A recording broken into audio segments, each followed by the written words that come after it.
कल क़यामत के दिन मुकर जाएंगे, अल्लाह तबारक व तआला के पास जाने से इनकार कर देगा और ये कहेगा अल्लाह हमने कब कहा था इसे कि मेरी इबादत करो, मेरी परस्तिश करो, मेरी भक्ति करो। मेरे हिंदू भाइयों, ये तुम्हारा माबूद भला बैठ जाएगा और तुम्हारा माबूद इनकार कर देगा। वही चीज तो अल्लाह के रसूल सल्लल्लाहु अलैहि वसल्लम ने फरमाने के लिए तशरीफ लाए हैं। लोगों, अशहदु अल्ला इलाहा इल्लल्लाह व अशहदु अन्ना मुहम्मदन अब्दुहु व रसूलुहु, कल कामयाब हो जाओगे।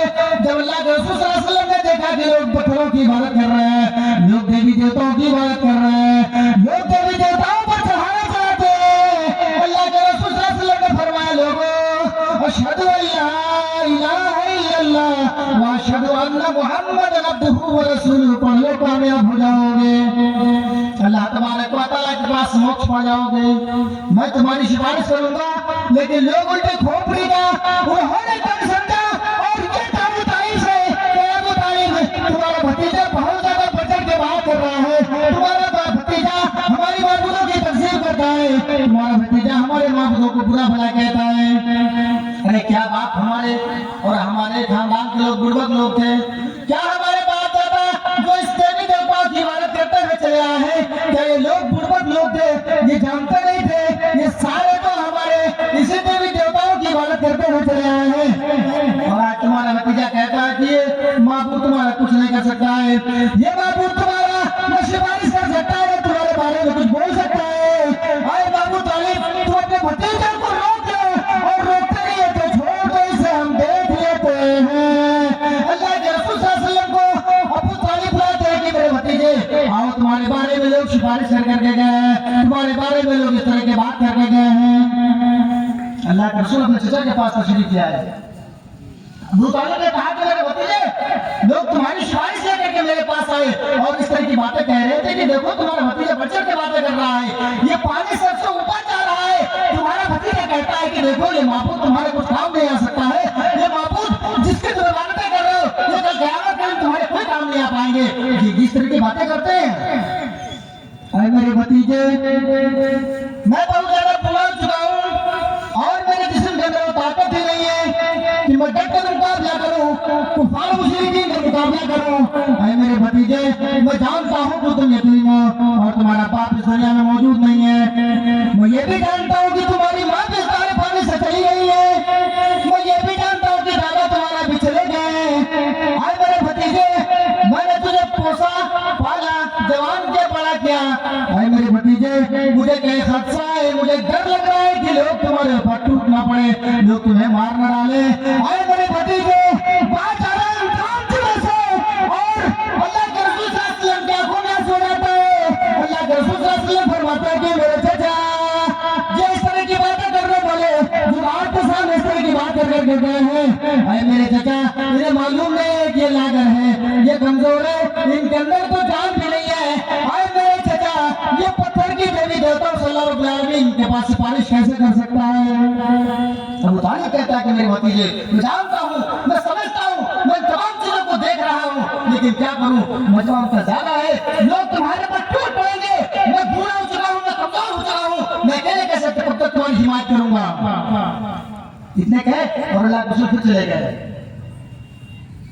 दूसरे दिन फिर वही लोग वापस आते हैं और कहते हैं आए अबू तालिब, अभी तक आपका भतीजा उस राह से हटाने जिस राह से मैं हटाने के लिए आया था।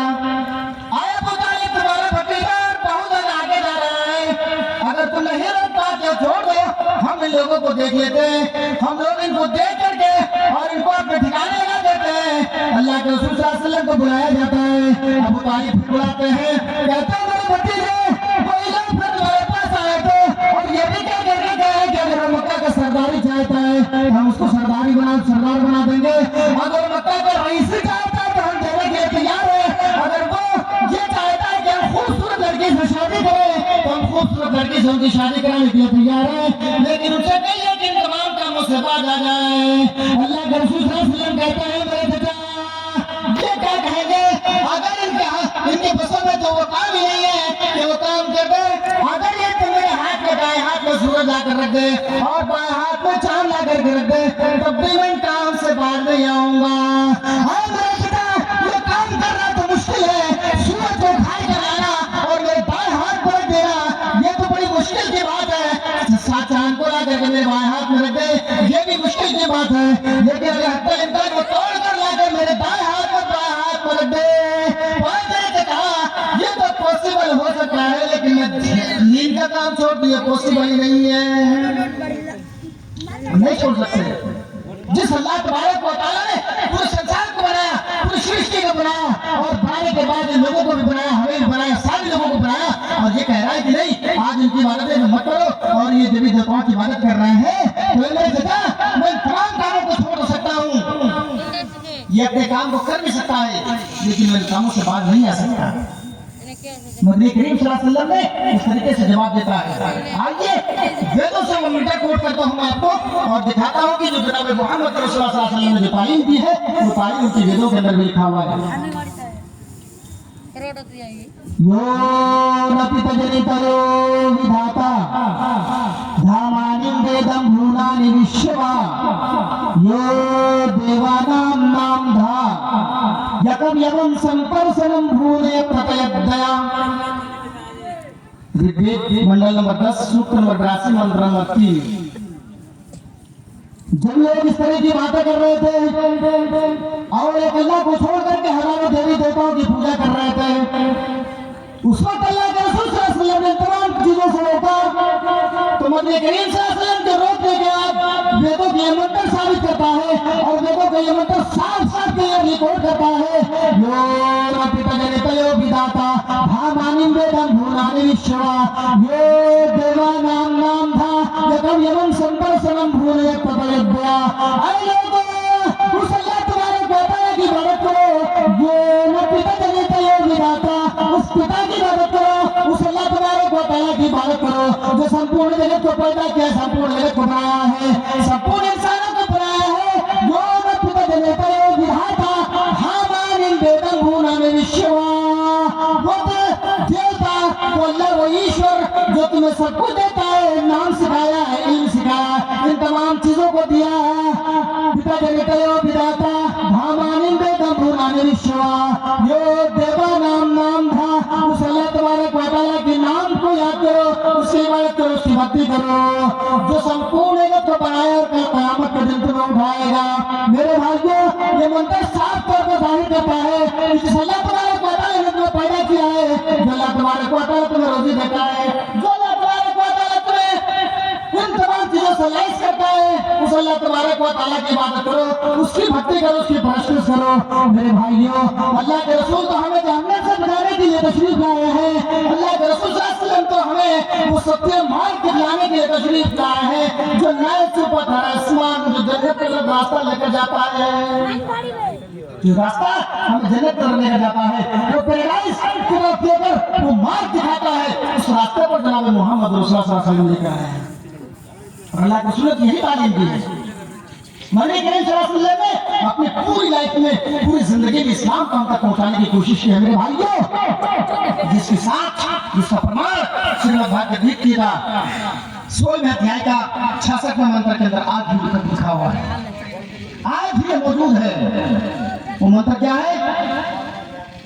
सर्वधर्मान् परित्यज्य मामेकं शरणं व्रजः अहं त्वां सर्वपापेभ्यो मोक्षयास्मि मा शुचः। श्रीमद् भागवत गीता 16वें अध्याय 66वां मंत्र। श्री कृष्ण जी अर्जुन से कहते हैं कि अर्जुन, किसी भी देवी देवताओं की इबादत मत करना। अर्जुन, किसी भी देवी देवताओं की इबादत मत करना। सर्वधर्मान् परित्यज्य, सारे धर्मों को छोड़ दो। मामेकं शरणं व्रजः, मेरी शरण में आजा, मेरी इबादत कर, मेरी भक्ति कर। अहं त्वां सर्वपापेभ्यो, हम तुम्हें सारी चीजों से मोक्ष देंगे। हम तुम्हें, तुम्हारे अंदर जो गुनाह है, उस गुनाह को भी हम मिटा देंगे, उस गुनाह को भी हम तुम्हारे अंदर से धो देंगे। सर्वधर्मान् परित्यज्य मामेकं शरणं व्रजः अहं त्वां सर्वपापेभ्यो मोक्षयास्मि मा शुचः। हम तुम्हारे सारे गुनाहों को मिटा देंगे, हम तुम्हारे सारे गुनाहों को खत्म कर देंगे। मुराद क्या है कि सारे धर्म को छोड़ करके इस्लाम की तरफ आ जाओ, इस्लाम के मानने वाले बन जाओ, इस्लाम को मानने लगो। हजरत मोहम्मद रसूलुल्लाह सल्लल्लाहु अलैहि वसल्लम ने जब यही तालीम दी है कि लोगों सारे धर्म को छोड़ करके इस्लाम की तरफ आ जाओ। जब हमारा एक मुसलमान भाई अल्लाह तबारक व तआला की इबादत करने के लिए खड़ा होता है, अल्लाह की भक्ति करने के लिए खड़ा होता है, जब मस्जिद में जाता है अल्लाहू अकबर के सीने पर हाथ बांधता है, क्या दुआ पढ़ता है? शुरू से लेकर आखिर तक वो अल्लाह तबारक व तआला की इबादत करता है और अल्लाह तबारक व तआला से मांगता है कि अल्लाह हमने जो गुनाह किया है उसको मिटा दे, अल्लाह हमने जो खुदा किया उसको मिटा दे, और अल्लाह हमें सत्य मार्ग दिखला, और अल्लाह हमें पैराडाइज की तरफ जाने की तौफीक दे। जब एक मुसलमान अल्लाह तबारक व तआला की इबादत करने के लिए खड़ा होता है, अल्लाहू अकबर कहकर नियत मानता है, सना पढ़ता अल्लाह हमारे भाई बहनी वाबा ने खता लिया, आखिर तक पढ़ता है, उसके बाद पढ़ता है अल्हम्दुलिल्लाहि रब्बिल आलमीन, सारी तारीफ अल्लाह रब्बुल आलमीन के लिए है। और रहमान रहीम जो बड़ाई मेहरबान निहायत कृपालु और दयावान है, मालिक यौमिद्दीन बदले का दिन यानी क़यामत का मालिक है।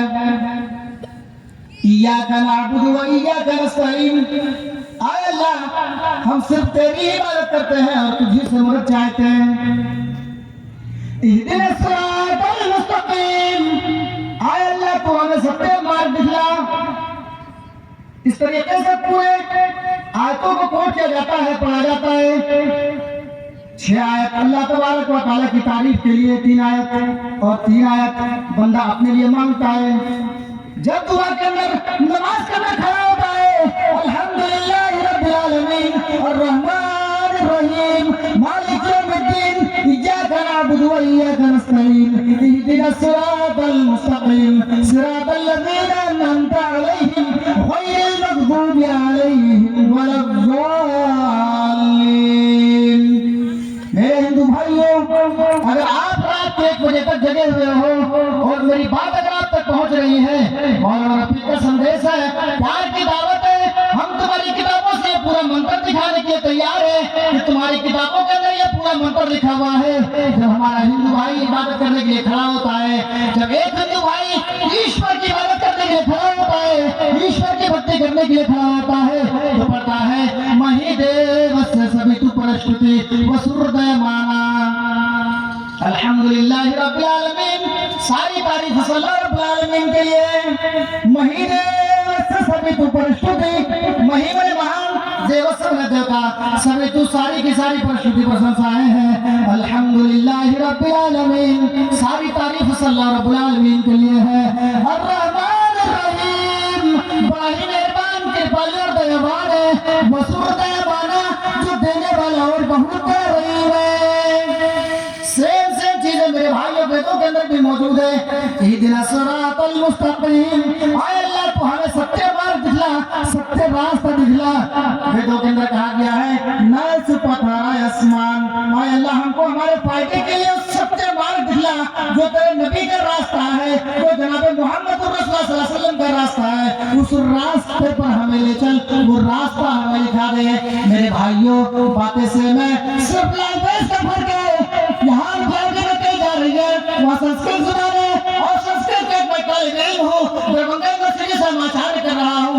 अल्हम्दुलिल्लाह तुम्हारी किताबों पर अच्छा कमांड रखता हूँ और तुम्हारी एक चीज हम दिखाने के लिए तैयार है, एक चीज जो इस्लाम की तरफ दावत देता है वो हम आपको दिखाने के लिए तैयार है कि तुम्हारी वेदों के अंदर हमारा पूरा इस्लाम मौजूद मिलेगा, पूरा इस्लाम हमें मिलेगा। अल्लाह के रसूल जब इस्लाम लेकर के आए थे तो 5 इस्लाम के बारे में अल्लाह के रसूल सल्लल्लाहु अलैहि वसल्लम ने फरमाया है, पहली चीज बुनियाल इस्लाम वाला खमसन, लोगों इस्लाम को बुनियाद 5 चीजों पर रखा गया है, 5 चीजों पर रखा गया है, लेकिन 2 चीजें कंपलसरी है, 2 चीजें इस्लाम के अंदर कंपलसरी है, इसको आपको फॉलो करना ही पड़ेगा। और 3 चीजें जो है, अगर आप सफर में है या कहीं जा रहे हैं तो आप रोजा कज़ा कर सकते हैं, बाद में भी रख सकते हैं। अगर आपके पास ज़कात देने की ताकत है तो दीजिए, नहीं तो कोई बात नहीं है। हज करने की ताकत है तो करिए, नहीं तो कोई बात नहीं है। लेकिन 2 चीजें इस्लाम के अंदर मैंडेटरी है, कंपलसरी है, आपको मानना पड़ेगा अगर आप इस्लाम के अंदर में है तो। पहली चीज क्या है? अशहदु अल्ला इलाहा इल्लल्लाह। ऐ लोगों, अल्लाह तबारक व तआला की गवाही दो कि अल्लाह एक है। दूसरी चीज वाक़ीमुस सलाह, यानी नमाज पढ़ना पड़ेगा। मैं अगर आपसे पूछूं आपका नाम क्या है तो आप बताएंगे मोहम्मद फलां, मोहम्मद फलां। लेकिन आपने कभी सोचा है कि जब अल्लाह तबारक व तआला वालों ने इस दुनिया में हमें पैदा किया है तो हमारे ऊपर कोई जिम्मेदारी होगी।